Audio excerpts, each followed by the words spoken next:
Bus stand पर भीड़ भाड़ थी। सड़क पर एक बूढ़ा पिता, बेटे धर्मेंद्र और बहू साक्षी एक बस के पास खड़े थे। यह लो अपना बैग, बोरिया, बिस्तर सब बांध दिया है, बस पकड़ो और गांव चले जाओ, साक्षी ने बेरुखी से कहा। उसकी आवाज में कोई ममता नहीं थी, बस आदेश था। पिताजी की आंखों में आंसू थे। उनकी कांपती आवाज में दर्द छलक पड़ा। बेटा, मैंने ऐसा क्या कर दिया जो तुम मुझे गांव भेज रहे हो? धर्मेंद्र ने एक गहरी सांस ली और कहा, पिताजी, आप समझने की कोशिश कीजिए। साक्षी प्रेग्नेंट है, घर का काम नहीं कर सकती और ऊपर से आपकी देखभाल का जिम्मा भी हम पर है। डॉक्टर के खर्चे बहुत ज्यादा हो गए हैं। मैं आपकी दवाइयों और अपने आने वाले बच्चे की जरूरतों में से किसे प्राथमिकता दूं? हमें अपनी जिंदगी भी देखनी है। पिताजी का दिल बैठ गया। उन्होंने कहा, तो अब तुझे मेरा बुढ़ापा भी बोझ लगने लगा, मेरी दवाइयां भी भारी लगने लगी। बेटा, मैंने अपने सुख दुख भुलाकर तुझे बड़ा किया, तेरी हर ख्वाहिश पूरी की, और आज जब मुझे तेरी जरूरत पड़ी तो तू मुझे छोड़ रहा है। साक्षी ने रूखे स्वर में कहा, पिताजी, आपको खुद ही समझना चाहिए। ऐसी हालत में कोई ससुर अपने बेटे बहू पर बोझ नहीं बनता। अगर आपको हमारी खुशी देखनी है तो गांव चले जाइए। हमें अपने जीवन में शांति चाहिए। आप कोई काम भी नहीं करते, बस बिस्तर पर पड़े रहते हैं। अगर कुछ कमाते तो बात अलग थी, लेकिन नहीं, सारा दिन आराम फरमाते हैं और हमें आपकी सेवा में लगे रहना पड़ता है। हम अब और नहीं संभाल सकते आपको। पिताजी की आंखों में निराशा थी। उन्होंने कहा, बेटा, गांव में मैं रहूंगा कहां? तेरे कहने पर मैंने गांव की सारी जमीन जायदाद बेच दी थी और तूने उन्हीं पैसों से यहां शहर में घर बनवाया। अब मुझे कौन रखेगा? धर्मेंद्र ने कहा, अरे पिताजी, गांव में हमारा इतना बड़ा परिवार है, कोई न कोई आपको रख ही लेगा। चाचा ताऊ के इतने घर हैं, किसी में भी रह लेना। आप बस ड्रामा कर रहे हैं। पिताजी ने कांपते हाथ जोड़ दिए। बेटा, इस हाल में मुझे मत छोड़। इस उम्र में तो मां बाप को औलाद की जरूरत होती है और तू मुझे बेसहारा छोड़ रहा है। अगर तू मुझे छोड़कर चला गया तो मैं जीते जी मर जाऊंगा। धर्मेंद्र ने झुंझलाकर कहा, बस करो पापा जी, दिन रात प्रवचन देते रहते हो, इससे ज्यादा कुछ आता भी है आपको? साक्षी, चलो, हमें देर हो रही है। पिताजी का दिल टूट गया। उन्होंने कहा, तो ठीक है बेटा, एक बात और सुनता जा। आज के बाद अगर मैं मर भी जाऊं तो मेरे पास तक मत आना। साक्षी ने धर्मेंद्र का हाथ पकड़ते हुए कहा, छोड़ो, तुम इनका नाटक क्यों देख रहे हो?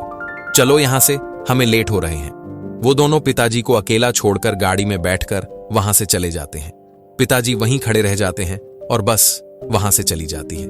पिताजी वहीं फुटपाथ पर बैठ जाते हैं और सोचने लगते हैं, अब गांव भी नहीं जा सकता, वहां कुछ नहीं बचा।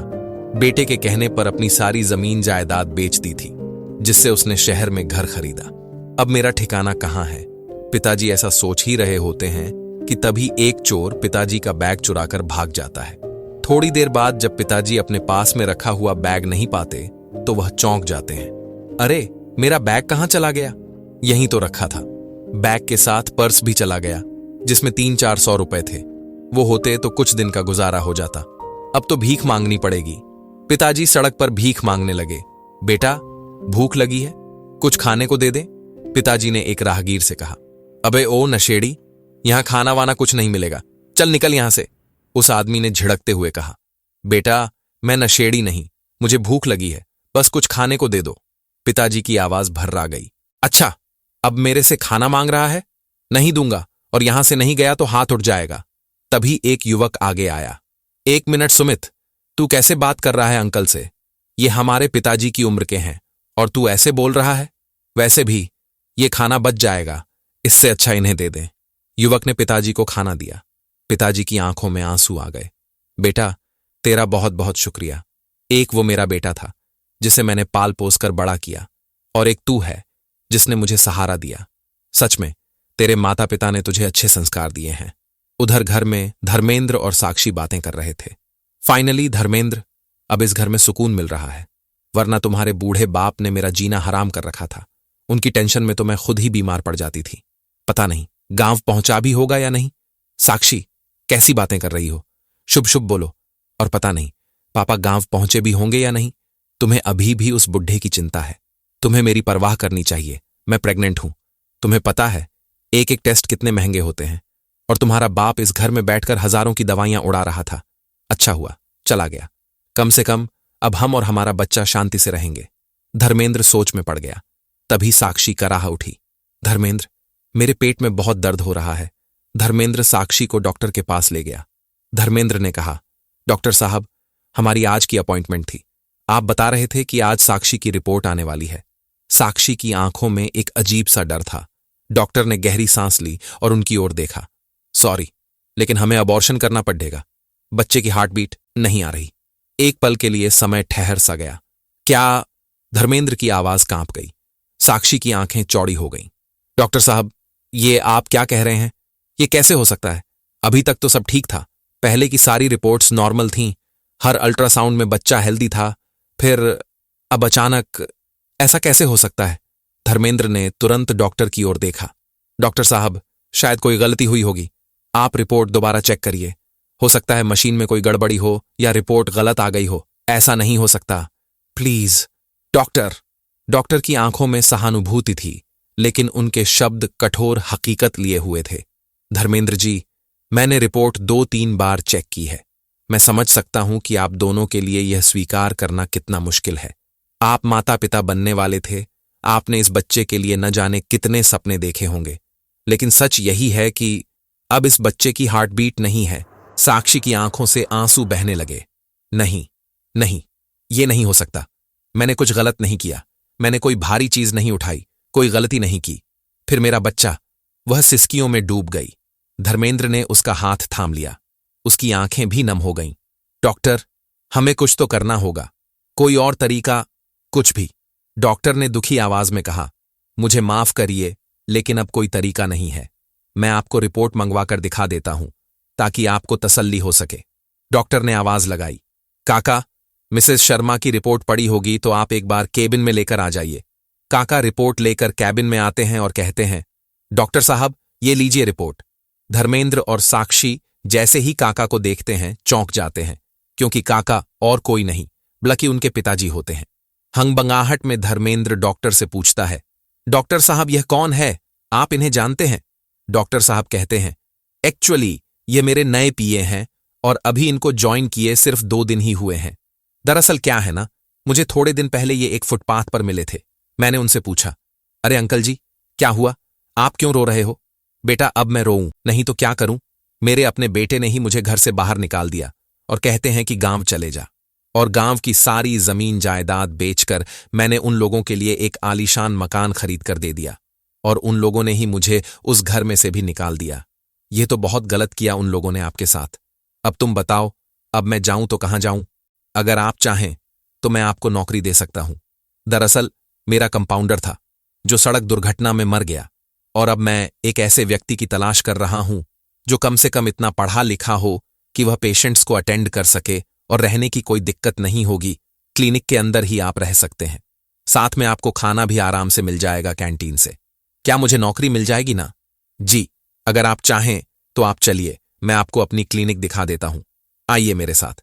इनके बच्चों ने इनके साथ इतना बुरा बर्ताव किया। मुझे भी एक कंपाउंडर की जरूरत थी, तो मैंने इन्हें यहां ले आया। डॉक्टर साहब की बातें सुनने के बाद धर्मेंद्र और साक्षी के होश उड़ जाते हैं। उन्होंने सोचा भी नहीं था कि जिस पिता को वह अकेला बेसहारा छोड़कर चले गए थे, वे इस तरह उन्हें यहां मिलेंगे। पिताजी जब बेटे और बहू को वहां बैठा हुआ देखते हैं तो वह भी चौंक जाते हैं और डॉक्टर से कहते हैं, डॉक्टर साहब, यही है मेरे बेटा और बहू। इन लोगों ने मुझे दरबदर की ठोकरें खाने के लिए घर से निकाल दिया था। इन लोगों ने मेरी दवाई का खर्चा तक नहीं उठाया, जबकि मैंने गांव की सारी जमीन जायदाद बेचकर इन्हें फ्लैट दिलवाया। मैं इन पर बोझ बन गया था, तो इन लोगों ने मुझे घर से बाहर निकाल दिया। डॉक्टर साहब कहते हैं, क्या यही है आपका बेटा और बहू? हाँ डॉक्टर साहब, यही है मेरे बेटा और बहू। इन लोगों में इंसानियत नाम की कोई चीज नहीं है। डॉक्टर साहब कहते हैं, ओ, अब तक मेरी पूरी मेडिकल हिस्ट्री के अंदर ऐसा केस नहीं आया कि बच्चे की हार्ट बीट आने के बाद में अचानक से 5-6 महीने बाद उसकी हार्ट बीट चली गई हो। और मैं खुद कंफ्यूज था, इसलिए मुझे 3-4 बार रिपोर्ट चेक करनी पड़ी कि कहां पर मिस्टेक हुई है। मुझे लगता है कि शायद हम माने ना माने पर एक ऊपर वाला जरूर है जो सब कुछ देख रहा है। हम जैसा कर्म करेंगे उसका फल हमें यही भोगना पड़ेगा। मुझे लगता है कि आपने जो अपने पिता के साथ किया, ऊपर वाले ने इस बच्चे को छीनकर आपको उसकी सजा दी है, क्योंकि आपने भी तो एक बाप से उसका बेटा छीना है ना। और किसी ने सही ही कहा है, ऊपर वाले की लाठी में आवाज नहीं होती, और जब वो कर्मों का फल लेता है ना, तो सूद समेत लेता है। शायद आप लोगों के साथ जो कुछ हुआ है वो सही हुआ है, क्योंकि जो बेटा बेटे होने का फर्ज नहीं निभा सकता, वह एक पिता होने का फर्ज कैसे निभाएगा। धर्मेंद्र और साक्षी की आंखें शर्म से झुक जाती हैं। उन्हें अपनी गलती का एहसास हो जाता है। वे डॉक्टर से कहते हैं, डॉक्टर साहब, हमें माफ कर दीजिए। हमें पता चल गया कि हमने बहुत बड़ी गलती करी है, और उस गलती की सजा भगवान ने हमें दे ही दी है। लेकिन मैं आपसे वादा करता हूं, मैं कोशिश करूंगा कि इस तरीके की कभी भी कोई गलती मैं नहीं दोहराऊंगा। डॉक्टर साहब कहते हैं, मुझसे माफी मांगने से कोई फायदा नहीं है। आपने गलत अपने पिता के साथ किया है, और यह तो खुशकिस्मती है उनकी जो मुझे मिल गए, वरना अक्सर जो माँ बाप को उनके बच्चे फुटपाथ पर छोड़कर चले जाते हैं, वो ज्यादा टाइम जिंदा नहीं रह पाते, और बेचारे किसी फुटपाथ पर अपना दम तोड़ देते हैं, और पुलिस और एमसीडी वाले उनको ऐसे ही बेनाम सोचकर जला देते हैं या दफना देते हैं। अब मुझसे माफी मांगने से कोई फायदा नहीं होगा। गलत आपने अपने पिता के साथ किया है। धर्मेंद्र कहता है, पिताजी, कृपया करके मुझे माफ कर दीजिए। मुझे पता है मैंने आपको घर से निकाल के बहुत बड़ी गलती करी। जिस उम्र में माँ बाप को अपने बच्चों की सबसे ज्यादा जरूरत होती है, मैंने उसी उम्र में आपको बेसहारा छोड़ दिया, अकेला छोड़ दिया। आप न जाने कैसे कैसे दर दर भटके होंगे, और मैंने आपकी एक न सुनी।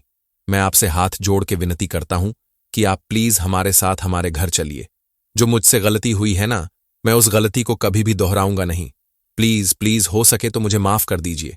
साक्षी ने कहा, पापा जी, प्लीज आप हम दोनों को हमारी गलती के लिए माफ कर दीजिए। सच में हम बहुत ज्यादा शर्मिंदा हैं। आप हमारे साथ वापस घर चलिए। हम सच में आपको बहुत अच्छे तरीके से रखेंगे। मैं आपको अपने पापा की तरह रखूंगी। पिताजी गुस्से में बोलते हैं, कौन सा घर? वही घर जिस घर से तुमने कुत्ते की तरह लात मारकर मुझे घर से बाहर निकाल दिया। मैं उस घर में मरते दम तक नहीं जाऊं। मैं यहां ठीक हूं, अच्छी तरह से हूं। यही हॉस्पिटल में सो जाता हूं, यही खाना खा लेता हूं। और हां, मैंने कसम खाई थी ना कि तुम्हारे दर पर मरते दम तक नहीं आऊं। बाप कहने का अधिकार उसी दिन तुमने खो दिया था, जिस दिन तुमने मुझे घर से बाहर निकाला था। मैं जैसा भी हूं, यहां खुश हूं। 2 रोटी की मुझे जरूरत है, वो मुझे मिल जाती है। और अगर तुम मुझे खुश देखना चाहते हो, तो मैं तुम्हारे हाथ जोड़ता हूं। आज के बाद मुझे अपनी शक्ल मत दिखाना। दोस्तों, वीडियो में हमने यह दिखाने की कोशिश की है कि जो संतानें अपने माता पिता के साथ अच्छा नहीं करती हैं, तो ऊपर वाला उनको उनके कर्मों की सजा जरूर देता है। उनके कर्मों का फल उन्हें जरूर मिलता है। और जो व्यक्ति एक अच्छा बेटा नहीं बन सकता, वह अच्छा पिता भी कभी नहीं बन पाएगा।